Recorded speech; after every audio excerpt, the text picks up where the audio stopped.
편을 계속 몇 편으로 나누어서 상세하게 설명을 하는 시간에 은혜를 받도록 하겠습니다. 18-12편은 일곱째 재앙 본론을 이렇게 지금 말씀드리거든요. 그러면 일곱째 재앙의 배경이 있었는데 일곱째 인과 일곱째 나팔로서 일곱째 재앙을 이해를 돕는 배경이 우리가 먼저 18-11편에는 했고요. 이제 바로 본론인 물론 본론 바꿀 그거는 아닙니다. 같은 것을 설명하기 위해서 하는 거기 때문에 이해를 돕는다는 의미이고 되었다 이렇게 단순히 되었다 일곱째 재앙에 대접을 쏘니까 되었다 이런 음성이 들렸다라는 거는 그 하나만 가지고 이해하기는 우리가 좀 이해가 부족하기 때문에 일곱째 인과 일곱째 나팔로서 우리를 이해도 없는 말씀으로 성경에는 기록되어졌더라라는 말씀이고요. 이번에는 되었다 하고 나니까 어두워지더라는 거죠. 이 어두워지는 것도 두 번째 어두워질 때 공기를 빼는 것이 두 번이나 있었다. 그럴 때 아마겟돈 전쟁이 완전히 어두워질 때까지라는 것은 이 땅에 모든 사람이 공기가 있어야 숨을 쉬는데 몇 사람이라도 남아있을 때까지 사단은 하나님 예수님께서 재림하실 때 그들과 전쟁을 끝까지 하더라. 그 말씀이 아마겟돈 전쟁의 의미가 되겠습니다. 아마겟돈 전쟁은 여섯째 인과 여섯째 나팔 불 때 예수님의 날짜 시간 선포할 때부터 그러니까 여섯째 대접을 쏟을 때부터 일곱째 대접을 쏟을 때까지 빛이 서서히 떠나기 해서 완전히 떠날 때까지 아마겟돈 전쟁은 이어졌다라는 것을 생각하시고 아마겟돈 전쟁을 이해하시면 되겠습니다. 우리가 여기에 보면은 도표를 제가 보면서 말씀을 드린다면은요, 첫째 날, 이 첫째 날이라는 건 어두워지는 첫째 날입니다.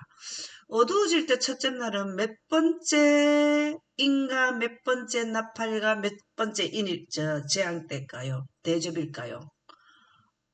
어두워질 때 첫째 날은 여섯째.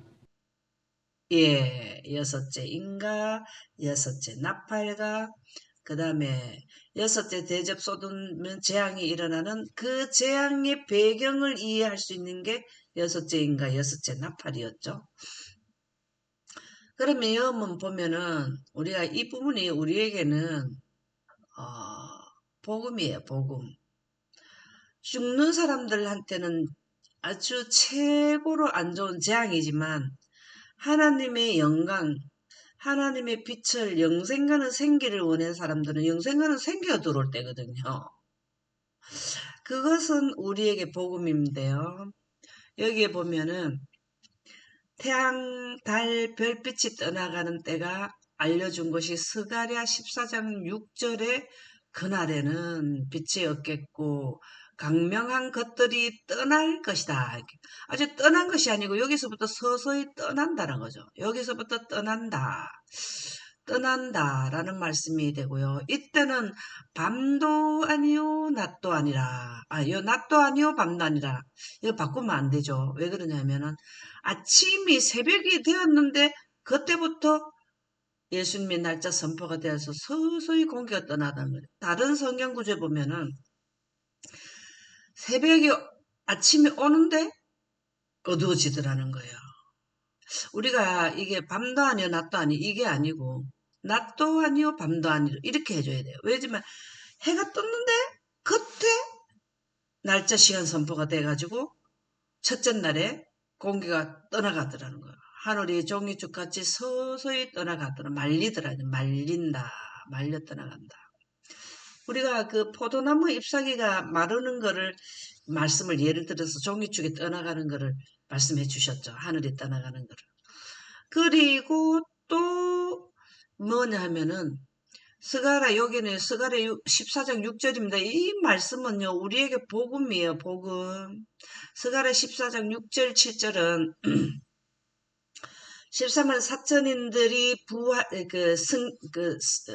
순식간에 호련히 변화하는 시점이고 이튿날 이게 첫째 날 다음에 여기에 보면은 여호와께서 아시는 한 날이 있으니 예, 요 한 날이 바로 뭐냐면은 낮도 아니요 밤도 아니라 어두워갈 때 빛이 있으리로다.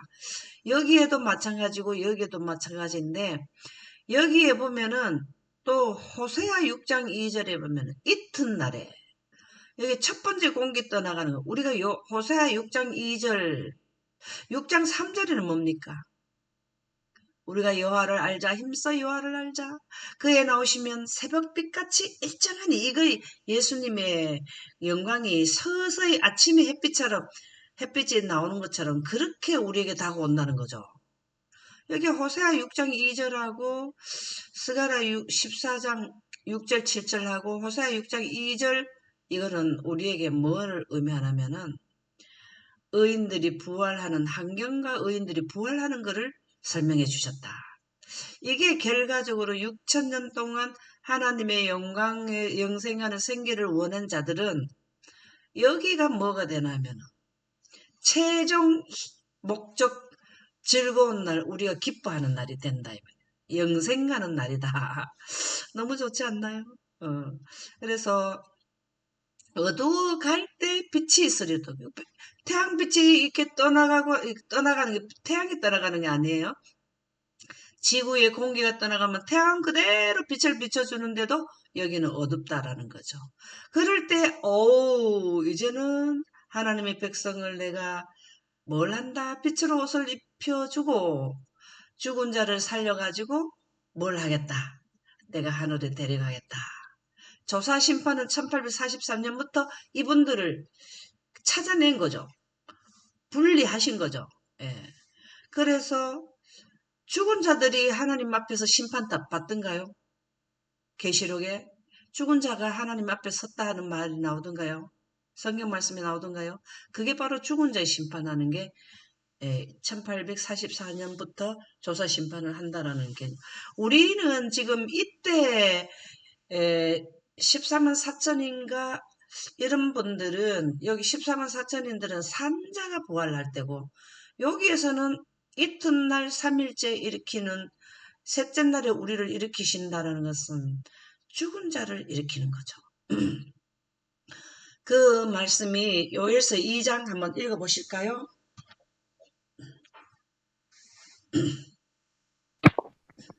그 앞에서 땅이 진동하며 하늘이 떨며 해와 달이 캄캄하며 별들이 빛을 거두도다. 여호와께서 그의 군대 앞에서 소리를 지르시고 그의 진영은 심히 크고 그의 명령을 행하는 자는 강하니 여호와의 날이 크고 심히 두렵도다. 당할 자가 누구이랴. 아멘. 여기에 땅이 진동한다. 우리가 하도 이렇게 들어왔기 때문에 이제 땅이 진동한다. 하늘이 떤다. 이거는 뭐 때문에 한다는 걸 우리가 알 수 있을까요? 왜 이렇게 됐다는 걸 이해되죠? 땅이 진동하면 하늘이 떨 때 어떻게 해서 그렇게 됐다 했습니까? 땅이 진동하는 거는 뭘 의미할까요? 크게 지진이 일어나는 거죠. 하늘이 떤다는 거는 우리 지구 대기권에 공기가 뭐한다고요? 제자리에서 뭐 한다고요? 위치가 막 흔들려가지고 이 가만히 있지를 못하고 흔들어댄다는 물을 담아가 그릇을 흔들어대면 물이 출렁출렁 하던가요? 이렇게 된 원인 제공을 뭘 했다고요? 거의 군대 앞에서 소리를 질러 뿌린단 말이에요. 거의 군대 앞에서. 하늘에서 뭘 했다고요? 되었다 하니까 그냥. 그리고 또 1차로는 영광이 여기에서 뭘 했습니까? 지구에 덮었는 영광이 하나님의 말씀을 오시는 날짜를 시간을 선포하니까 여기 하늘이 떨어버렸잖아요.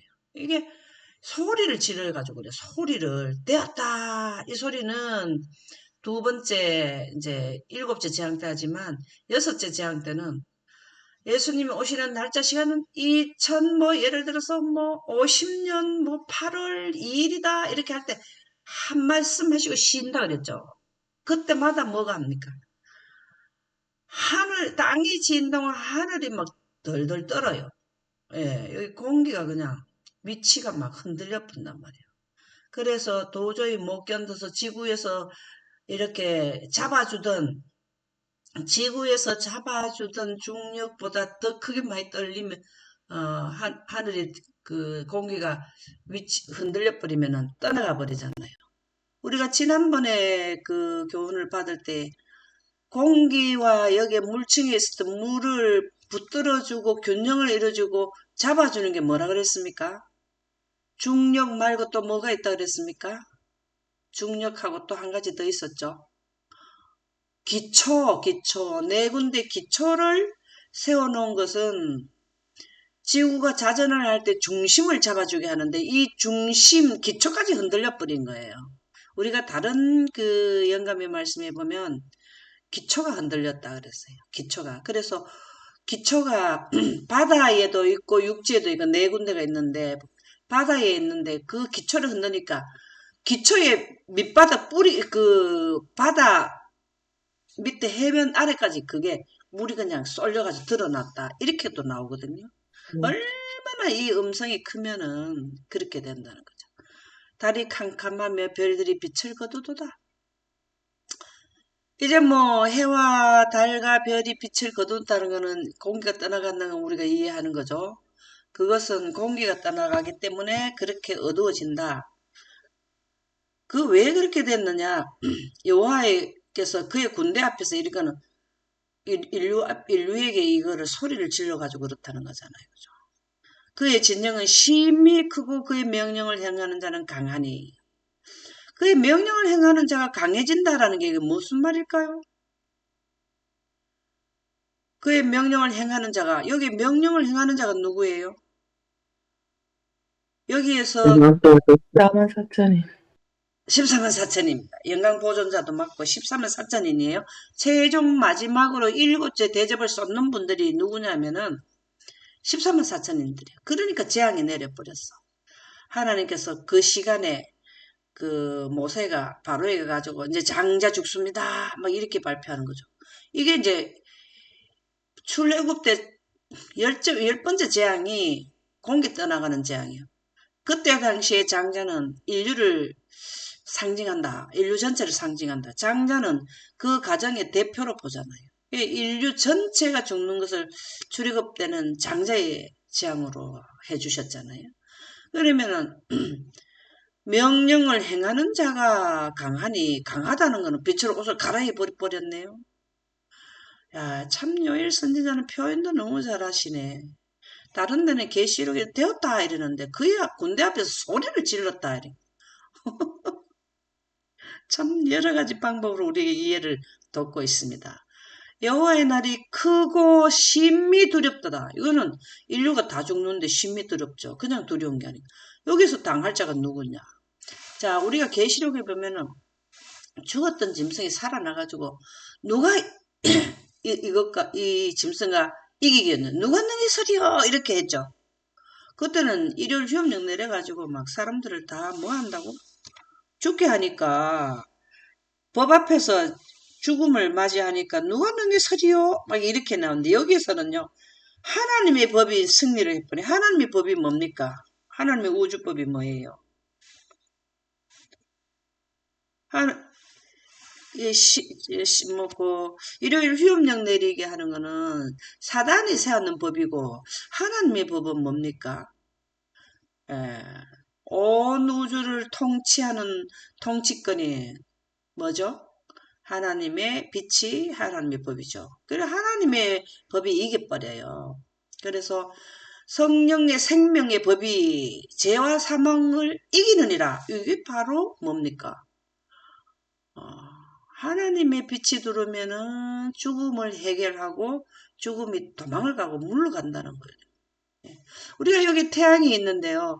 태양에서 나오는 빛으로 온 뭘 한다고요? 자기의 가족을 다 다스려 통치권이 있는 지역이에요. 태양계의 가족들을 통치하는 게 태양인데 뭘로 통치권으로 하냐면 우리 인류에게 빛을 태양계의 통치권인 태양의 빛을 우리 지구에게 보내가지고 우리가 지금까지 호흡하고 살아가고 생기를 받고 사는 게 이 태양빛 때문에 살잖아요. 이 태양빛이 그 기능을 잃어버리면은 여기 생명체가 다 죽어버린단 말이죠. 그래서 하나님의 빛이 들어오면은 영생이 해결돼 본다는 거죠. 죽음, 사망한 너의 이김이 어디 있느냐? 사망한 너의 쏨이 어디 있느냐? 이건 무슨 말이에요? 14만 사천인들이 빛의 옷을 갈아입고 합창하는 거죠. 죽은 자들이 뭐예요? 빛의 옷을 갈아입고 대합창을 한다 했거든요. 그게 고린도전서 15장 51절에서 뭐 3절까지인가 나오는 사망한 너희 이기면 순식간에 호련히 변화해서 사망한 너희 이김이 어디 있느냐? 사망한 너희 쏨이 어디 있느냐? 우리가 태양빛만 받고 살아가지고 내가 무덤까지 갔다 왔지만 하나님 빛으로 나를 살렸다. 이게 강하다는 거예요. 이게 강하다는 거예요. 아, 너무 감사하지 않나요? 에스겔서 32장 8절에 보면 하늘의 모든 밝은 빛을 내가 내 위에서 어둡게 하여 이게 무슨 말일까? 하늘의 모든 밝은 빛은 뭘 의미할까요? 이게 어둠을 내 땅에 베풀리로다 하는 거는 이 에스겔서 32장 8절은 어느 성결절을 설명을 더 보완시켜 주는 겁니까? 에스겔서 32장 8절은 하늘의 모든 밝은 빛을 내가 내 위에서 어둡게 하여 이 스가랴 14장 6절 7절을 의미하는 거 아닙니까? 그러면은 하늘에서 우리가 지금 밝게 비춰주는 게 해와 달과 별이지 않나요?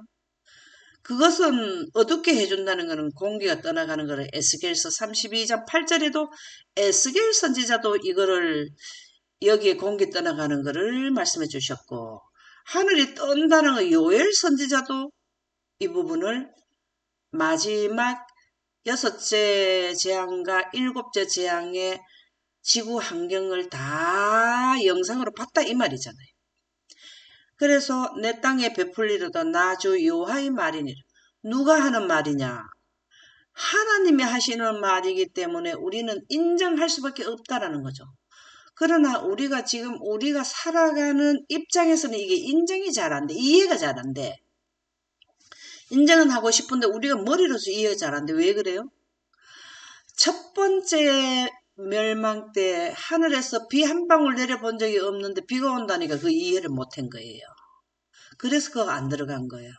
두 번째 멸망에도 공기가 떠나간다 그러고 사람들이 지금 살아가면서 저 웃기는 소리 좀 하지 마라 이렇게 될 수 있다는 거죠. 우리도 이 내용은 여호와의 말씀이기 때문에 우리는 인정하고 알리고 나도 이해를 해야 되는 거는 맞는데 멀쩡히 사는데 공기 떠나보낸다. 이거 우리가 지금 이때까지 6천년 역사 중에서 공기가 떠나가는 거는 부분적으로 약간은 있었어요. 출애굽 당시에도 어두워지는 것도 이런 거는 약간은 있었지만 우리가 살아가는데 우리가 한 번도 겪어봤습니까?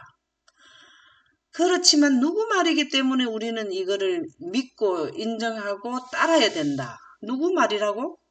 여호와의 말이다 말이에요. 이 여호와라는 단어의 이름이 예수님께서 십자가에 못 박히신 하나님이라는 뜻을 우리가 이해를 출애굽할 때 살펴봤죠, 그죠? 그래서 예수님께서 이렇게 해주신다는 거예요. 그래서 그러면 조금 전에도 우리가 얘기했지만 지금은 되었다에 대해서 계속 설명을 드리는 거기 때문에요. 주야의 약정이 피한 것은 공개가 없어진다. 우리는 어두워진다. 주야의 약정. 주야가 뭡니까? 낮이 되면은 빛도 있고 공기도 있고 밤이 되면은 공기는 있는데 태양이 우리한테 안 비치고 어둡고 밤이 되고 저녁이 되고 아침이 되고 저녁이 되고 아침이 되고 이거를 우리는 계속 보았는데 그게가 규정이 패한다 이 말이죠. 그 패한단 말은 무슨 말인가? 낮이 되는데 어두워지고 밤이 되니까 영광이 되고 낮이 펼쳐지고 이런 일이 일어난다는 겁니다. 그렇게 될 때는 여섯째 나팔과 여섯째 재앙 때 일어난다라는 말씀이 되겠습니다. 그래서 주야의 약정에 표하는 것은 여섯째 인때 계시록 6장 14절에 보면 하늘은 두루마리가 말리는 거 이게 인이요. 첫 번째 여섯째 인이 뗄 때가 첫 번째 공기가 떠나가는 거예요. 예, 하늘을 이게 계시록 6장 14절에 나옵니다. 하늘은 두루마리가 말리는 것 같이 떠나가고 각 성각 산과 섬이 제자리에 옮겨진다. 그래서 계시록 6장은 인장이죠. 첫째 인, 둘째 인 때는 인장이죠.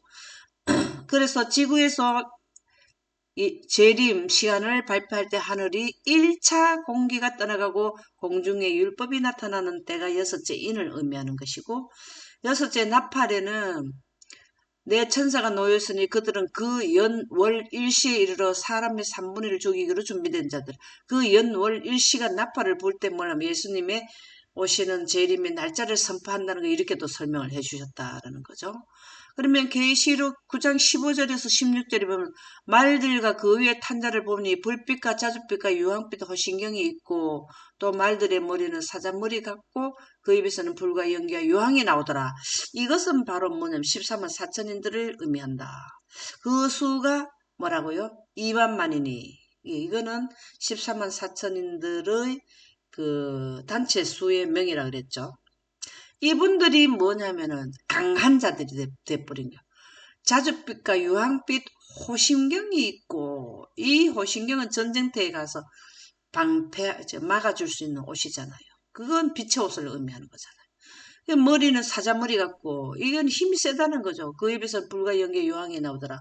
하나님의 영광으로 그들은 되었다라는 그거를 갖다가 대접을 쏟더라는 거죠. 이렇게 대접을 쏟는 시기라는 걸 알려준다. 되었다라는 예수님께서 하시지만 그렇게 된다는 거죠. 그러면 일곱째 인 때는 하늘이 반시 동안 고요한다. 우리가 지난번에 되었다 소리하면은 30분 고요해지는 그 도달 시간을 의미한다 그랬고 나팔을 일곱째 나팔을 불면은 그 종 선지자들에게 전하신 복음과 같이 하나님의 비밀이 다 이루어진다. 그 종 선지자들이 모세로부터 마지막 선지자 요한까지 뭘 했다고요? 전달한 영원한 복음과 예수님의 구속의 대경륜 이것을 다 성취시키는 때가 일곱째 나팔을 불 때 완료된다. 이것을 일곱째 나팔이라 한다는 거죠.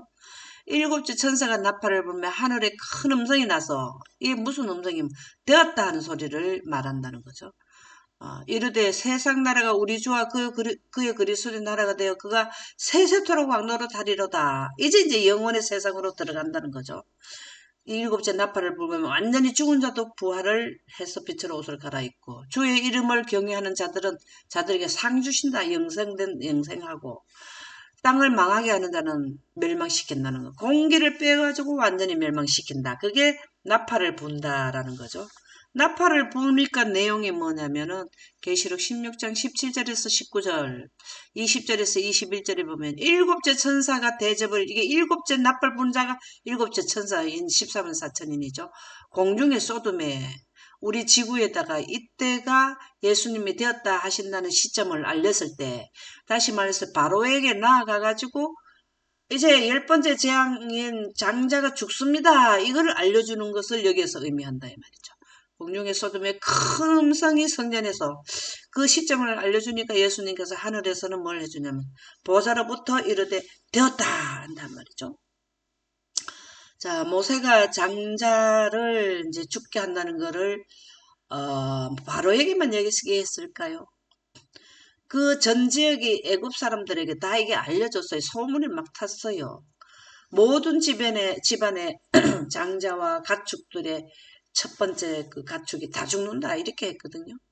다 이 소식이 전해졌는데 모세처럼 지구에게 이 시점이 되었다는 것을 일곱째 나팔을 부는 14만 4천인들이 그 시간대를 말해줬다 이 말이거든요. 그랬을 때에 번개와 음성과 우레 소리가 있고 큰 지진이 있어. 여기에 일곱째 인때에 벌써 일곱째 되었다를 하고 나니까 30분 후에 뭐가 오냐면 지구까지 도착해서 큰 지진이 나고 얼마나 큰지 사람이 있어 온 이리로 이같이 큰 진이 없었더라. 큰 성이 세 갈래로 갈라지고 만국의 성들도 무너지니 각 섬도 없어지고 산악도 간데 없더라. 무게가 한 달란트나 되는 큰 우박이 하늘로부터 내려왔다. 여러분들 이 일곱째 재앙이 나고 나면은 그 공기가 떠나가고 하면은 우박이 하늘에서 내려온다. 이거 설명드렸죠. 공기가 없으면 우주환경이 되면은 모든 기체, 액체는 고체로 바뀐다. 얼음으로 바뀐다라는 거죠. 그래서 이 부분을 이 우주의 우주 시공간을 설명한 최초의 학자가 아인슈타인인데요. 뉴턴의 중력과는 달리 아인슈타인은 빛이 우주 공간에서 쉰다고 했다. 우주 공간도 쉰다고 했다. 우주 공간은 전체의 질량에 이하한다고 한다. 이 태양의 무게에 의해서 이렇게 또 이렇게 밑으로 내려간다는 거죠. 예. 그래서 우리가 물을 그 돌을 호수에 던지면은 던져진 지역에 이렇게 그 돌의 무게에서 일순간에 이렇게 홈이 이렇게 파지잖아요. 그렇게 생각하시면 된다는 거. 태양계의 행성들은 태양에 의해 휘어진 공간을 따라 돈다. 그게 궤도죠. 그렇게 태양이 한번 왜 이 말씀을 드리냐면 태양이 한번 흔들리면 지구는 더 크게 흔들리기 때문에 그래서 공기가 휘어서 있는 우주 공간의 영향력 되어 있는 그 환경 조건에 의해서 공기가 빠져나가는데 이 우주 시공간의 영향력도 있다라는 말씀을 여기서 해주고 있습니다. 그래서 이게 완전히 떠나가 버리는 거예요. 여기서 보면은 여기서 오리온성의 열린 공간에서 되었다 음성이 나면은 이렇게 이 소리도 어떻게 되냐면 여기가 흔들리고 그 소리도 이렇게 쉬면서 같이 온다는 거죠. 예, 그렇게 이해하시면 된다라는 말씀 드리겠습니다. 그래서 공기가 떠나가게 되고 빛남이 없을 때까지 이어지는 아마겟돈 전쟁. 이 빛남이 없어진다는 거는 공기가 사라질 때까지 이 말이에요. 여기에서 여섯째 대접을 쏟을 때 아마겟돈 전쟁이 시작을 해요. 그러면은 여기에서부터 일곱째 대접을 쏟을 때까지 공기가 이게 서서히 빠져나가 가지고 일곱째 대접을 쏟고도 금방 다 없어지지 않는 거죠. 일곱째 대접은 강하게 충격을 주니까 그때는 많이 떠나가는 거지만 그렇다고 한꺼번에 다 떠나가는 건 아니라는 거죠. 그때까지 그렇게 일곱째 대접까지 재앙까지 사람은 어느 정도는 살아있다는 거죠. 계속해서 여기서는 큰 난란 기간은 많은 사람들이 약한 사람들은 계속 죽어나가요. 빛으로 우리가 늦은 빛 성령을 받는 것은 능력을 향해서 복음 전하는 것도 있지만 본인들이 이런 환경에서 견딜 수 있도록 하는 보호막이라는 거예요. 보호막이 되기 때문에 13만 4천인들을 제외한 사람들은 약한 사람들은 여기에서 지속적으로 많은 사람들이 죽는다고 봐야 되죠. 근데 여기에서 공기를 빼니까 많은 사람들이 죽죠. 근데 죽는데 여기에서는 이제 완전히 빠지면 다 죽는 거잖아요. 그럴 때 사단은요, 인류가 몇 명이, 2명이 살아있든지, 100명이 1000명이 살아있든지, 살아있는 인류하고 합쳐서 사단은 공기가 없어도 살잖아요. 같이 하나님을 대적하는 게 이게 아마겟돈 전쟁이라는 겁니다. 그 사람은 죽어서 숨도 못 쉬는데 그렇게까지 하나님하고 대적해서 싸우자고 하는 거, 그 진짜 악랄하지 않아요? 숨도 제대로 쉬지 못하는데, 그래, 쉬워. 우리가 악한 천사들만 대적할게 이래야 됐긴데. 각 나라 족속과 백성들을 막 다 미혹해가지고 뭐 전쟁해야 된다, 이렇게 부추긴다는 거죠. 그럴 때 갔을 때 그들의 악함을 보고 그제서야 사단의 완전한 그 사단의 속내를 그때 가서 완전히 깨닫는 사람도 있다 그랬어요. 사단이 하라는 대로 기만을 당해서 하다가 그게 말씀이 나오더라고. 저는 놀랐어요. 이 말씀은 언제 제가 그 설명을 자세히 드리냐 하면은 7천년 끝에 사단이 불못에 던지우고 사단을 따른 인류가 불못에 던지어서 모두 탈 때, 우주에서 유전자 자체가 사라질 때에 그때의 말씀을 상세히 드리겠습니다. 이 인류가 진짜 사단이 악한 자들도 완전히 깨닫게 될 때가 아마겟돈 전쟁할 때 너무나 힘도 없는데도 그 빛만 봐도 죽잖아요. 힘들잖아요. 그런데도 끝까지 싸우게 하는 게 이게 아마겟돈 전쟁이에요. 아마겟돈 전쟁은요. 사단의 악랄함이 인류와 온 우주의 사단은 진짜 잘못됐다. 나쁘다. 죽음으로 가게 한다. 이거를 알리는 게 아마겟돈 전쟁에서 물론 여기서부터 다 이해를 하고 하늘에 있는 분들은 알지만은 우리가 예수님을 십자가에 못 박게 할 때에 하늘에서는 놀랬다 했잖아요. 하늘의 다른 그 세계 사람들. 어떻게 하나님을 저렇게 십자가에 못을 받 정말 이건 있을 수 없다. 이래가지고 이제 사단은 우주에 있는 분들은 사단의 기만을 전에도 알고는 있었지만 완전히 결정을 지은 절대로 사단이 주장하는 게 틀렸다는 거는 거기에서는 완전히 진짜 못을 박은 거거든. 사단이 잘못됐다는 거. 이게 지금 6천년 역사를 준 거는 자기가 주장하기를 자기가 법을 자기가 하는 게 맞다 하니까 그럼 맞게 한번 해봐라 하고 허락의 기간이 6천년 기간이란 말이야. 하나님이 그래 네 하늘 하는 대로 한번 보자 그래. 네가 결과를 한번 보자. 이렇게 된 거라고요. 그런데 결과에 가가지고는 예수님을 AD 31년에 못을 박아버린 거예요. 그래서 우주에 있는 사람들은 다른 세계 사람들은 완전히 결정을 사단이 틀렸다는 거는 이제 분명히 다 결정이 졌지만 인류는 31년에 돌아가셔도 자유의 의지의 선택에 의해서 다른 세계에 있는 사람들처럼 하나님 쪽으로 결정을 짓는 사람들이 별로 없더라는 거예요. 그래서 셋째 천사 기별, 세 천사 기별을 다 주고 선택할 수 있고 사단이 틀렸다는 것을 증명해주고 했는데도 끝까지 사람들이 사단을 따르는 무리가 대다수더라는 거예요. 근데 여기에 가보니까 자기가 완전히 여기 큰 난란 기간에 죽을 지경인데도 여기에 가보니 그래도 여기서 하나님을 여기 첫 번째 대접을 써둘 때는 종기지향 때 하늘에 하나님을 해방했다 그랬잖아요. 하나님 진짜 하나님이 있다면 우리한테 이렇게까지 할 수 있는데 하나님을 해방했다는 거죠. 사단에 따르던 사람들도 이 아마겟돈 전쟁이 끝날 때가 아마야 진짜 이게 사단이 그 거짓말 우리한테 했는 게 확실하네. 13만 4천인들이 했던 말이 맞네. 야, 악랄함을 여기 와서 완전히 우주에 있는 분들 다른 세계 사람들은 십자가 때 결정이 확실히 졌지만 틀렸다라는 하지만 예수님이 십자가에서 얘는 분명하다 하는 게 되었지만 이 사람들은 죽는데 인류는 다 죽는데 가서 분명하다는 걸 깨달은 거죠.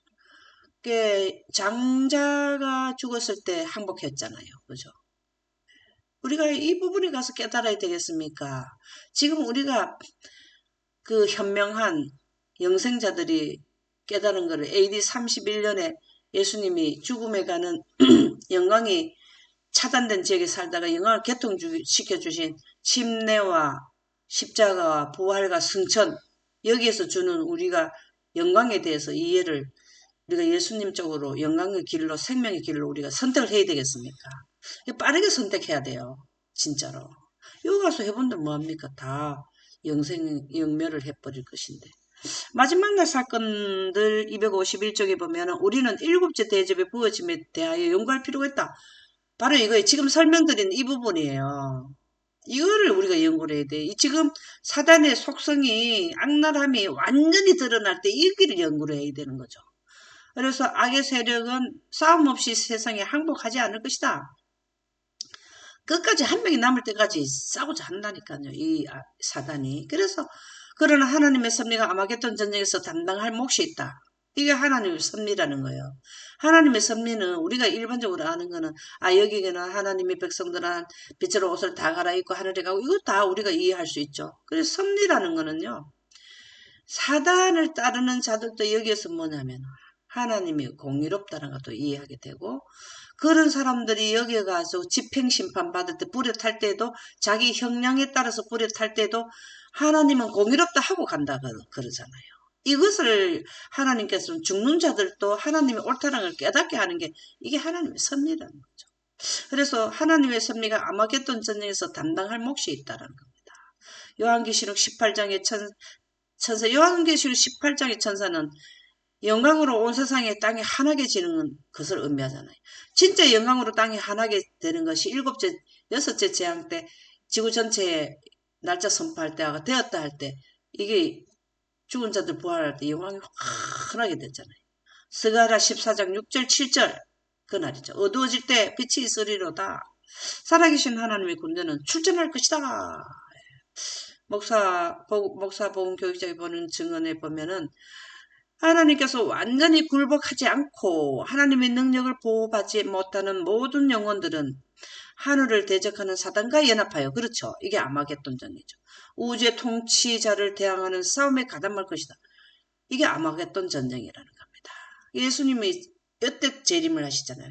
이때까지 살아남은 자는 사단과 연합해서 아마겟돈 전쟁을 한다는 거죠. 해보면 뭐합니까?